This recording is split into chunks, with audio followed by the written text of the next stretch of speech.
Good evening, ladies and gentlemen, and welcome to All Era Sports with Sirhan on this Friday night of the 30th of January 2026. As I come to you live from Cincinnati, Ohio, in the United States of America. And I just hope everyone had themselves a wonderful day today. The cold weather still sticks in the part of the country. Hope everyone's staying warm and staying safe. Do not go outside unless you necessarily have to, because it is that frigid out there, and it's supposed to get worse overnight, especially over here in my part of town here in Cincinnati. But whatever parts of the globe you're in, and if it's frizzy cold, stay warm, stay comfortable, stay indoors. Hope everyone themselves a wonderful day today. I'll give you the quick prediction of Stevenson Lopez at the end of the show. But tonight, we trace back to a fighter, an iconic legend who went through a 2-year period of downs and ups because it was two different times on this day in 82 and 83. We saw both ends of it, and it came from one of the iconic figures in the sport of boxing, especially in the Latino boxing community, none other than Manos de Piedra, Roberto Duran.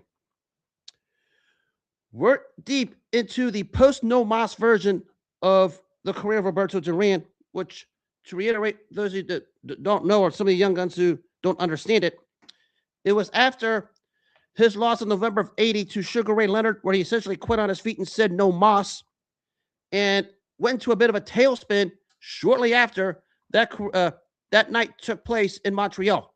In New Orleans, I apologize. Montreal was the first fight. New Orleans was the second fight. So I correct myself there. And everything that happened to Roberto Duran that he built up to get to that point started to hit the reverse. And once built up as a loving figure, now everyone started to turn on him, and it started to have an effect outside the ring and was slowly about to carry on inside the ring. And at that point, there were a lot of questions about the career of Roberto Duran after that night, because quite a few were starting to call for his head, and those around him, most notably his father figure Carlos Aleta, left him. And at that point, there's a dark cloud that started to hover over the great Roberto Duran. So we talk about before we go to 82, his two fights in 1981 against Nino Gonzalez and Louis Minchillo, good performances, but they weren't great, mainly because the guys he fought didn't stand out, because that's how Duran fought at that point of his career. But the stigma of no mas and the residue was still there and was still coming through. And as a result, that's why we had all the questions of Roberto Duran after no mas, post Sugar Ray Leonard. And as a result, many wonder if we're going to see him at that level again. And even though he got the 2 wins over Gonzalez and Minchillo, nobody could ever foresee him fighting or competing for another title, let alone winning it, because he wasn't all that great. So after beating Minchillo, just before the year ended in 1981, it was announced that Duran would get a title shot against the then super welterweight champion, the upstart Wilfred Benitez out of San Juan, Puerto Rico. Now, the career of Benitez up to that point, he's had a lot of very good sound wins, managed to win 3 world titles, but didn't have the standout name on his record that he was looking for. Yes, he did fight the great Carlos Palomino, that won a unanimous decision, and got world titles over fighters like Antonio Cervantes and Palomino. But of course, his last big fight at that point was the loss to Sugar Ray Leonard in Las Vegas in November of 1979. Did manage to come back to beat Maurice Hope to win the super welterweight title, but was looking for that big name on his resume to show the world he's here and he's great. And after he beat Carlos Santos in November of 81, it was announced weeks after that we was going to get Wilfred Benitez versus Roberto Duran, a fight that was built as the new beginning. The question going is, where is the new beginning going to come from? Is it going to come from Wilfred Benitez, who worked to get to this point and look for the name on his resume as the iconic figure of Roberto Duran? Or is it going to be Roberto Duran bouncing back from no mas, who went through a rough period after November of 80 when he said no mas in New Orleans. And there was a lot of questions and a lot of hype going to this night. We talk about Benitez versus Duran. Now, crazy thing we talk about Wilfred Benitez, he was only 23 years old and already established a high-level legacy and had some quality wins over guys like Antonio Cervantes, Carlos Palomino, and Maurice Hope before this, but didn't have that big name or that big standout performance where you can point to it and say, okay, he's here, and he's here to stay, and he's among the greats. And that's what his new beginning was going into this fight. Yes, he just beat Carlos Santos, but we know Carlos Santos and Roberto Duran is like two sides of the coin, and that's why this fight, he needed it just as much as Roberto Duran did. Now, you talk about Duran, as I said, after no mas, he beat Louis Minchillo the night fight before. He was going to erase the stigma of no mas and find himself at the top again against a young upstart like Benitez, who was very strong, very experienced, and at age 23 was one of the better fighters in the world. But it's going to come down to whether or not Duran can get to that level against a young upstart. And remember, he had almost 80 fights at that point. Was he going to show his age? Is he going to continue his stigma after no mas? We went in the opposite direction a little bit. So there's a lot of questions going into that night at Caesar's Palace in Las Vegas in 44 years ago tonight at Caesars. Roberto Duran and Wilfred Benitez for the Super Welterweight Championship. And we talk about this particular fight. The odds makers what was kept it close because the name of Roberto Duran had people betting money on it. But the last minute odds dropped it to as low as 8-5 in Benitez's favor. And as a result, we had this night with Wilfred Benitez and Duran, which started as 2-1, now dropped to 8-5. And all of a sudden, everybody thought that Roberto Duran might have a shot because people were paying money to bet on him. But what happened here, when we talk about Benitez and Duran, is a case of Wilfred Benitez, who's known for defense, being slick in that ring, make you miss and make you pay, showing it for much of this fight. And even though there was a lot of people holding out hope for the iconic Roberto Duran just due to his namesake, thinking he was maybe going to pull this one off, it didn't happen. Now, Duran got off to a solid start, winning 3 of the first 4 rounds on many of the judges' scorecards. But the story here was Benitez took control, started to utilize the defense that he's known for, uses patent left jab to keep Duran at bay, made Duran miss and made him counter with left hooks. Also, at times, mixing it up inside, which has always been Duran's forte throughout his career, especially after he left the lightweight division. But Wilfred Benitez did not let Duran get going in this fight. And in this fight, he got Duran fatigued well in the middle rounds, and Benitez got stronger, made Duran miss, made him pay, used his skill, and Duran could not get going at all in this fight. And Roberto Duran started to show his age, even though he was only 32, but that age due to high mileage in terms of number of fights and the number of rounds. And that's why we had what we had with this particular fight 44 years ago at Caesars. And as a result of that performance by both the stand-up performance by Benitez and the lack of a stand-up performance by Duran, at the end of the day, it was a unanimous decision win for Wilfred Benitez in a fight that the judges had this much closer than people thought it should have been, largely because it's another case, we say this all the time in the fight game, judges giving credit to a fighter due to his namesake, and that's what happened with Roberto Duran, getting more credit than he should in this fight against Wilfred Benitez, who basically controlled this fight start to finish, didn't let Roberto Duran get going the way Roberto Duran likes to get going. And that's why Benitez walked away with the unanimous decision. Not as close as the judges had it. It was probably Wilfred Benitez's finest hour. And that's why he left with the win. And the stigma of the post no mas version of Roberto Duran showed at times in this fight, as at times he was reluctant to go after Benitez simply because Benitez was timing him perfectly with jabs, hooks, counterpunching. And every time Duran tried to get close, uh, Benitez wouldn't let him do anything. He actually times Benitez matched Duran in Duran's style, which is something no one could have done back then, but Benitez did it. And that's why he was able to win the fight convincingly. And the rumored bad habits of Roberto Duran in and out of the ring started to catch up to him slowly but surely. And it is more magnified after no mas, given that he started to hit the downturn for a minute.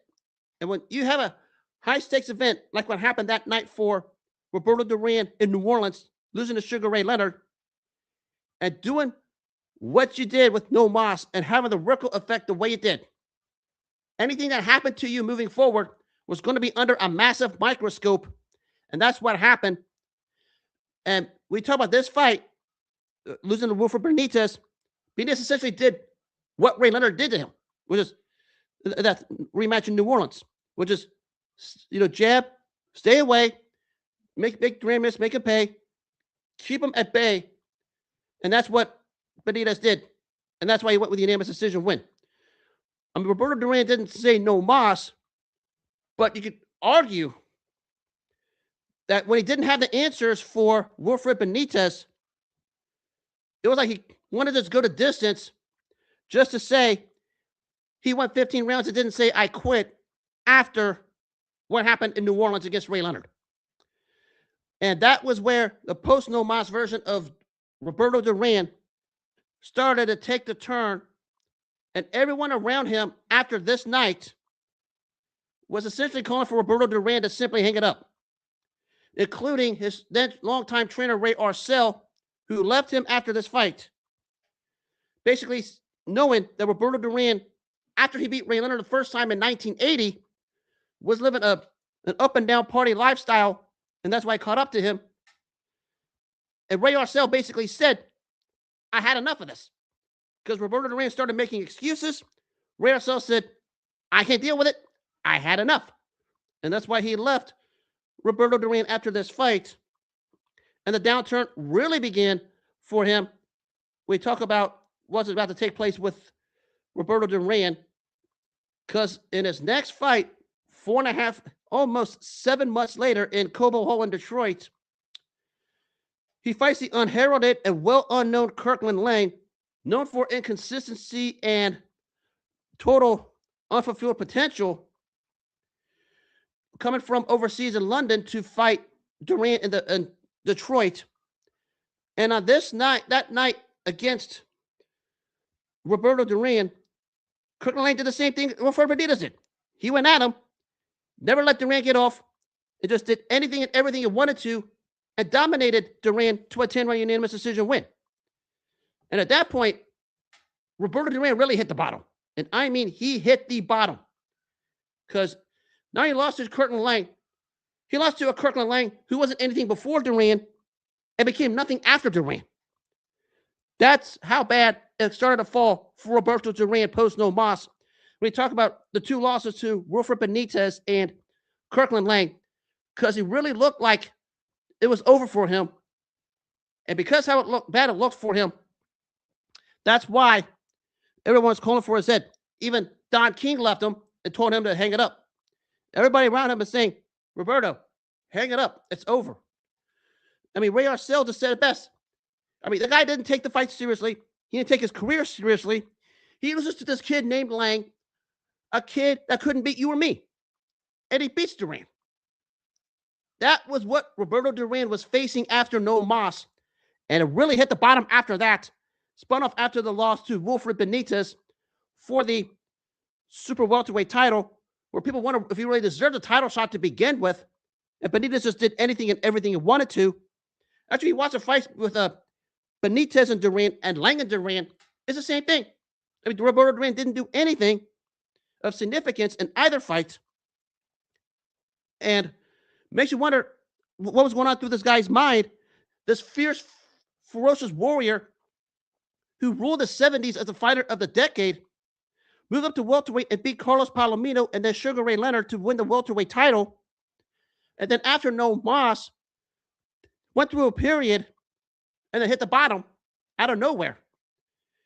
And just being thoroughly dominated by Wilfred Benitez and Kirkland Lang, the great Roberto Duran just being handled by these two fighters.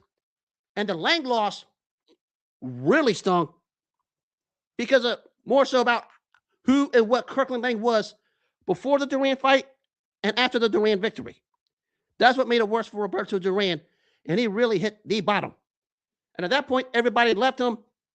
Then Duran goes to Top Rank. Bob Arum picks him up, gives him a shot against Jimmy Batten as the walkout bout of the first Aaron Pryor Alexis Arguello fight at the Orange Bowl, Miami.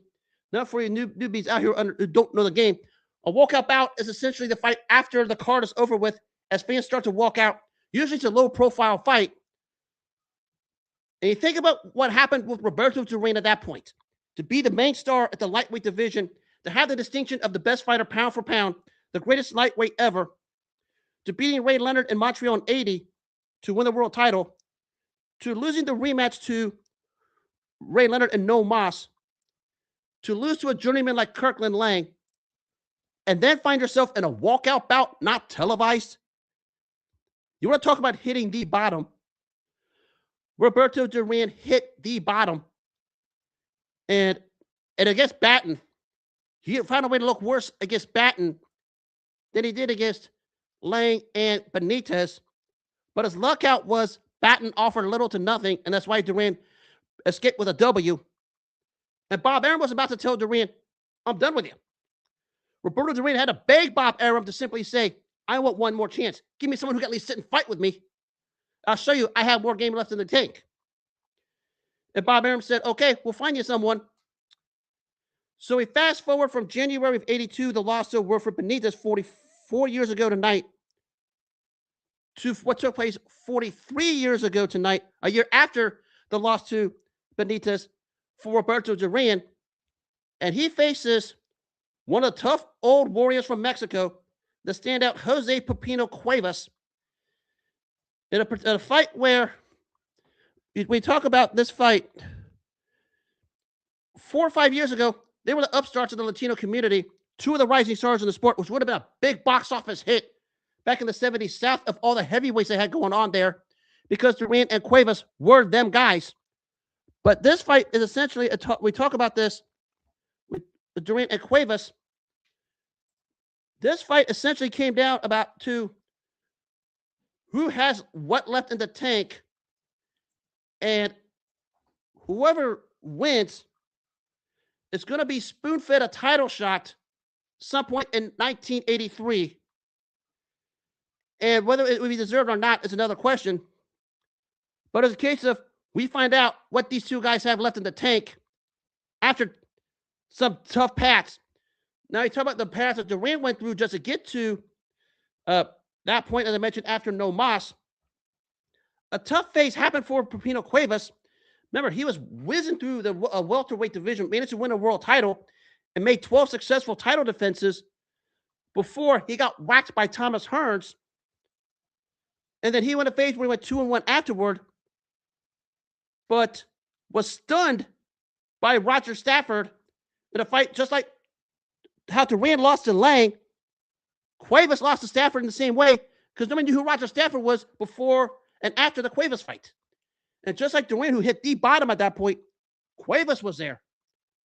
And 4 years before these two of their peaks, we would have had a box office hit because they were the it things in the Latino community. We talk about the statures of these two fighters. Now, it's a case of whoever loses really sticks the bottom and just starts to fade into mediocrity. And that's what we had with Duran Cuevas 43 years ago tonight. Billed as a return of the champions live from the LA Sports Arena. Free TV, NBC, with Marv Albert and Freddie Pacheco calling the fight when free TV was the thing for the sport. This fight, there's nothing more need to be said because people were wondering with these two fighters, with the machismo, do they still have that machismo? Because was taken out of them at key points in their recent careers prior to this. We talk about how Cuevas lost to Hearns and then lost to Roger Stafford in the upset of the year in 1981. 1982, excuse me. Let me correct, 1981 or 92, I can't remember. So I'm going to correct myself real quick before I proceed. Yeah, when Roger Stafford beat Pipino Cuevas, it was a 1981 upset of the year, because the 1982 upset of the year was Kirkland Lang over Roberto Duran. So those two are coming off upsets of the year type performances where they both look lost against guys who were nothing before and nothing after. So we have a fight in 1983 between Pipino Cuevas and Roberto Duran at the LA Memorials at the LA Sports Arena.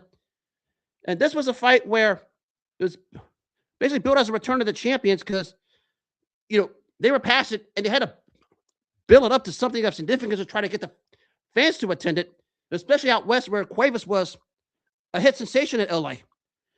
If we talk about this fight, the winner was going to get some form of renewed credibility, but the loser, it was the end. And it was more about what was going to be down the line, title shots with guys like Davey Moore, among many others.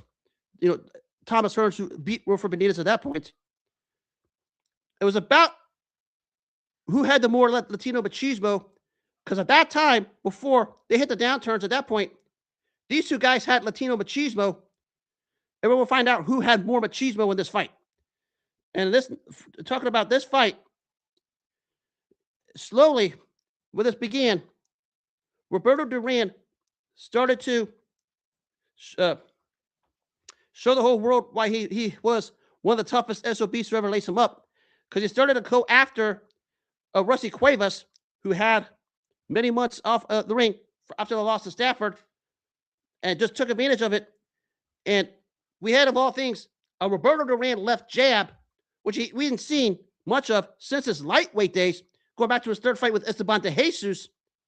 And he controlled the fight from start to finish. And then the third and fourth rounds, Cuevas, who was basically a sitting duck at that point, was just becoming food for Roberto Duran, and Duran started to tee off. And in the fourth round, an early combination wobbled him to send him to the corner. And even though he didn't hit canvas, the referee called it an 8 count on behalf of Duran, with Cuevas wobbling against the corner.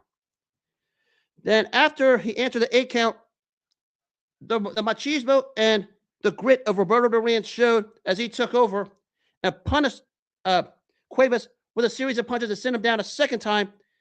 And then after a big right hand that hurt him, he managed to get up on his feet. But as he got up to his feet, the corner of Cuevas throws in the towel, and Roberto Duran, your winner, on a TKO in the fourth round. And probably his most symbolic performance and his most significant win after no Mas, to try to escape the dark cloud and the residue that was left from no Mas of November 25th, 1980 in New Orleans. And Roberto Duran needed a fight like this to show the whole world whether he still had something left in the tank or not. And he got it. And basically, the story of this was, of course, the question was Duran that good, or was Cuevas that bad?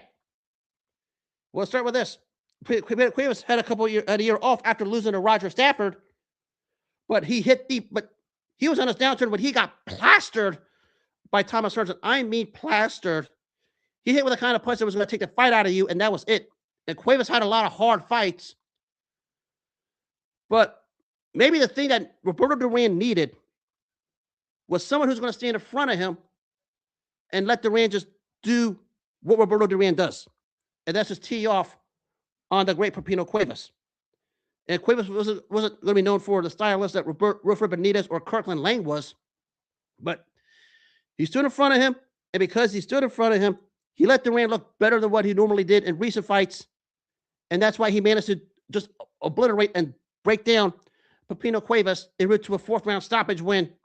And a win that was much needed to try and save what was left of us at that point, a fading legacy that hit the bottom after no Mas, and then really hit the bottom of all bottoms after losing to Wilfred Benitez and Kirkland Lang.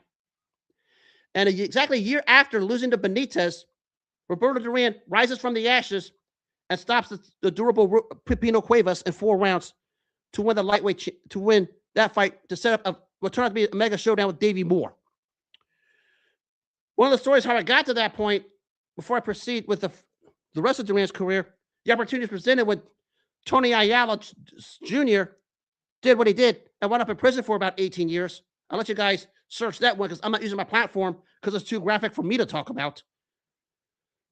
But then eventually that fight spun off to the shot against Davey Moore for the junior middleweight title.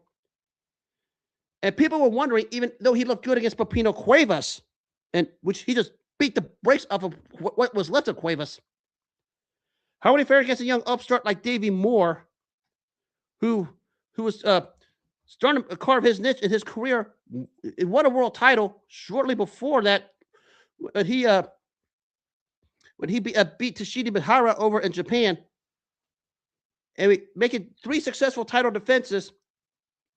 People were wondering, could Duran hang with a young cat like Moore, who was rolling at that point, started to develop a nice career.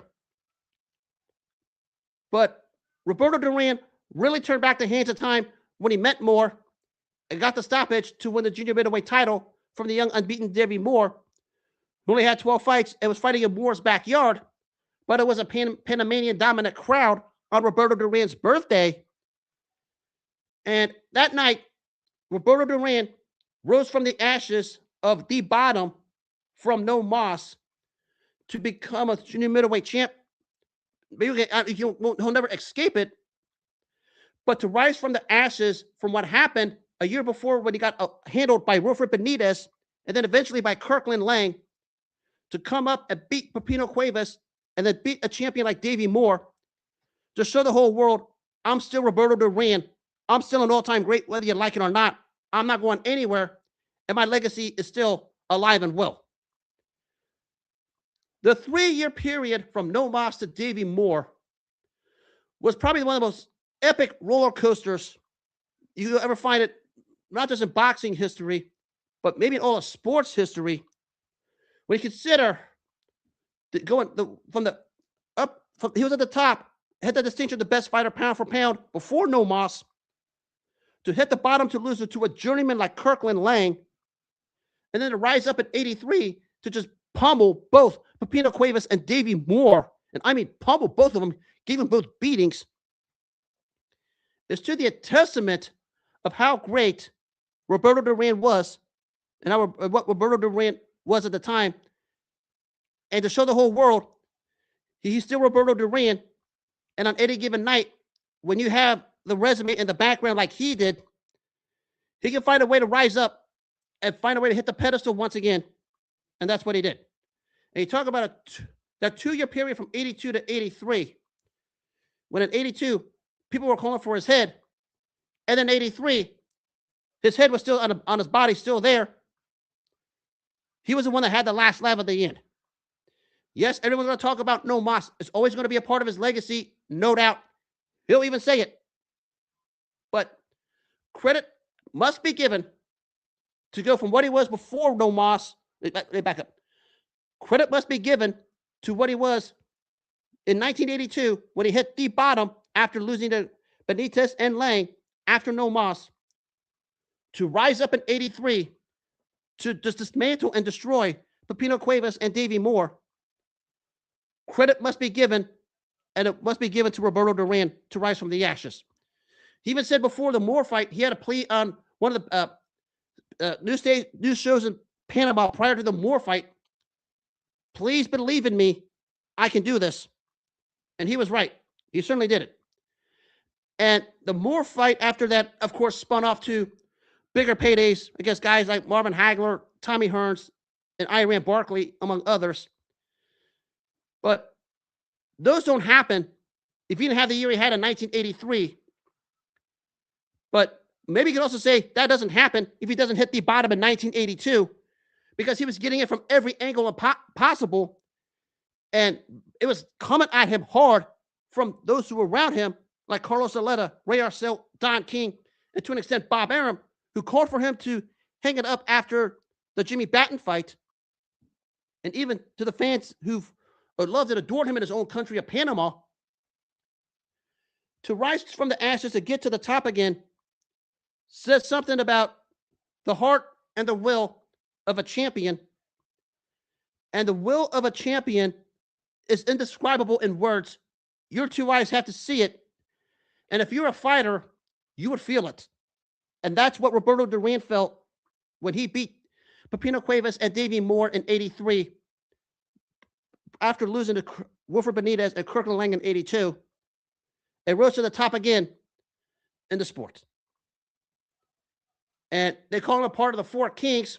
He certainly was. I mean, he fought all three of them. I mean, he fought Leonard twice. I'm not counting the third fight because they had no business taking place. He gave Marvin Hagler the toughest fight of his career after Davey Moore. At a time, Marvin Hagler said, I would have taken a different strategy.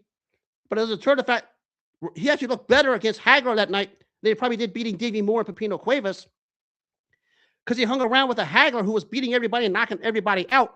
And Roberto Duran basically just changed his strategy up and started to confuse Hagler, to fighting Thomas Hearns, and then in 1989, rising from the ashes again after losing to Robbie Sims, beating Iran Barkley to win the super middleweight title, in a fight that everyone picked win against him because Barkley was a naturally strong fighter who wasted Thomas Hearns. Roberto Duran was one of those kind of guys, when they say to circle the wagons certainly circled around Roberto Duran for the longest time, because when you thought he was left for dead, he found a way to lift himself back up. I mean, after no Mas and losing to Benitez and Lang, he rose up to beat Pipino Cuevas and Davey Moore. After losing to Robbie Sims, rose up to beat Iran Barkley. You could say a lot of things about what Duran was post no Mas, and a lot of it is more than likely true. I mean, it's a part of his legacy, but it's not the end all of his legacy, because what he was before it and what he did the best he could to do after it, which is why the guy's an all-time great, and probably number one all-time among the Latino greats, and deserves that distinction.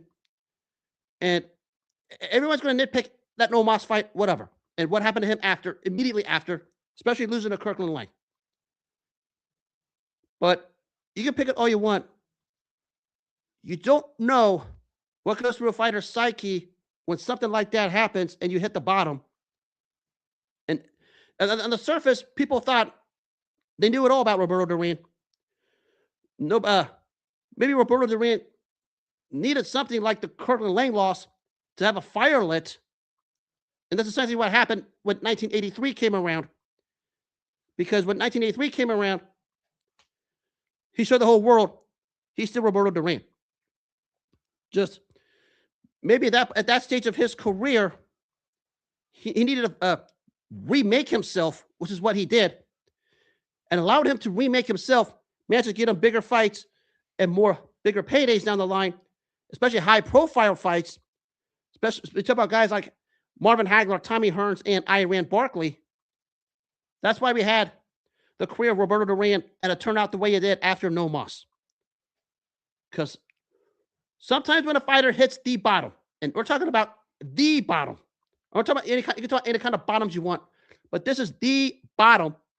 It's like the guy felt like he was in boxing jail for a minute, because everything was said about him, everything was written about him, and it wasn't positive. Roberto Duran basically used that as a way to motivate himself, retool himself, and find a way to rededicate himself to the sport that he loves and he knows, and rose to the top once again. And we saw the tears coming out of his eyes after he beat Davey Moore to win the junior middleweight title on his birthday. And one of the first guys to congratulate him was Sugar Ray Leonard, who called that fight for CBS television. That might have been the gratification and satisfaction that he needed to move on with his career. And maybe that night, he had like a historically great nights he did. Maybe the most gratifying and satisfying for him was coming from the rock bottom back up to the top after everything that happened to him with no Mas, and then in 82 to Wilfred Benitez and Kirkland Lang, rose up and found himself on top of the world. And he knew it He asked everybody to believe in him, and they did reluctantly. But it was when he was announced the new champion that night. That was his satisfaction, and everyone who turned on him after No Mas fell in love with him again. How the hell do you not fall in love with Roberto Duran? I have no idea, because they say we've had one of a kind figures in all walks of life. The sports field, we've had one of a kind figures in the sports, athletes. In boxing for a while, that was Roberto Duran. And you can say whatever you want about the No Mas fight. It's going to be said a lot of things, and even he knows it. Even today, everyone's going to still point to that fight. It is a part of his legacy. There's no doubt about it. But it's not the end of his legacy because of what he was able to do after it. It took a short hit immediately and hit the bottom, and it was probably needed so he could rededicate to his craft. But he slowly rose up and beat Pipino Cuevas and Davey Moore to win the junior middleweight title. And not to beat Pipino Cuevas and Davey Moore, he begrudged both of them. Actually, those two fights, he didn't even lose a round. That tells you how dominant he was when he beat the tough, durable Cuevas and then the standout young champion Davey Moore in Moore's backyard at Madison Square Garden. When you rededicate your craft, you can find ways to be successful in different ways, and that's what Roberto Duran did post No Mas. And it's going to be part of his legacy. Tell everyone to pause, because look what he was able to do afterward. He found a way to work with it and around it the best he could. Like I say, he didn't escape it, because there's always going to be that shadow, and he's always going to dance around the subject of No Mas. But it still doesn't turn the fact the guy found a way to even establish and reestablish who he was before then and afterward. And that's when everyone started to fall in love with him once again. He was a genuine one-of-a-kind figure, outstanding personality. I mean, he spoke better English than you would think. And when he was marketed in the 70s, when Don King had him and marketed him to the fighter of the decade and became a household name, I mean, people started falling in love. People, at least in the Latino community, fell in love with him. Of course, he had the fight against Ray Leonard in '80, the first one in Montreal, where he won. Americans, we know how the American fight community is. Didn't want to fall in love with him because they had that love for Ray Leonard. Roberto Duran said it best: Americans always going to fall for their heroes, and Ray Leonard was a hero at that point. And then after No Mas, but when he beat Cuevas and Moore, when he beat Pipino Cuevas and Davey Moore, not only was this guy still a hero to his country and the most of the Latino community, the American fight community started to really fall in love with him and started to admire him more and respect him more. And that probably at the end of the day was the most satisfying and gratifying thing for Roberto Duran as he tried to escape the ghosts and the dark cloud of No Mas, which is still one of the most mysterious nights in all of sports history. But it's one of those mysterious nights that Roberto Duran would rather leave mysterious, given what he was able to do in 1983, after the bad 1982, which saw him just humiliated by Kirkland Lang and Wilfred Benitez. To go from being humiliated to doing the humiliating, that's a 180 we probably won't see quite like ever again. And that's what made Manos de Piedra, Roberto Duran, out of Panama City, Panama, one of the premier greats pound for pound. Number one of all the great Latino fighters, and there's a ton of them. This guy's number one. And good luck trying to surpass this guy, because you're going to have to, someone's have to do a 180 the way this guy did after No Mas with an exclamation point, and it's not going to be done. It says to what made this guy great. It was says to the craft this guy was focused and dedicated toward, and because of it, that's why he rebounded with exclamation points. Stories like that, we wish we could find more today, but we don't. And Roberto Duran, I always said, he was an enigma. He was a polarizing figure, because we talk about No Mas, it divides the boxing community. when we talk about his career, because of no Moss, it divides the community in the fight game. But it doesn't deter the fact everybody's in unanimous agreement. This guy's probably the premier greatest to fight other Latino countries, and arguably the distinction of the greatest lightweight ever. Again, subject to criteria, subject to opinion, but that's what the wide consensus is. And that's what I'm going to go with for this night. That'll take care of that. And before I wrap it up, I'll just touch on this briefly. It's the fight tomorrow night between Teo Lopez and Shakur Stevenson. I said before, last time I saw Teo Lopez relevant, he was against George Kambosos, and he lost. But I'm just going to say this right here. I think he does better, but it's not going to be good enough. I'm going to go 8-4 Stevenson in a better than expected fight. It's going to be a chess match, but I think a chess match favors Stevenson because Teo Lopez needs to grow a pair of balls and mix it up. But we haven't seen Teo Lopez with a pair of balls in his career. And the one time he tried it, he lost to George Kambosos. And this is not George Kambosos he's fighting. So give me 8-4 Stevenson. And I'll conclude the night with that. But a better than expected fight. If it's a chess match, it favors Stevenson. And on that note, that'll wrap up this Friday night edition of All Era Sports with Sirhan. I will be back Monday night to recap Lopez Stevenson, among others. If you missed this show or any other parts of this telecast, you can catch them on the iHeart Radio, Apple Podcasts, Spotify apps. Also going to be launched on the Patreon app after the weekend. And as always, make self-care your number one priority in all walks of life. Always take care of yourself first. Always respect other people's boundaries. And always set healthy boundaries, and all the good things would happen in your life. If you don't set healthy boundaries and you let people walk all over you, nothing else is going to matter.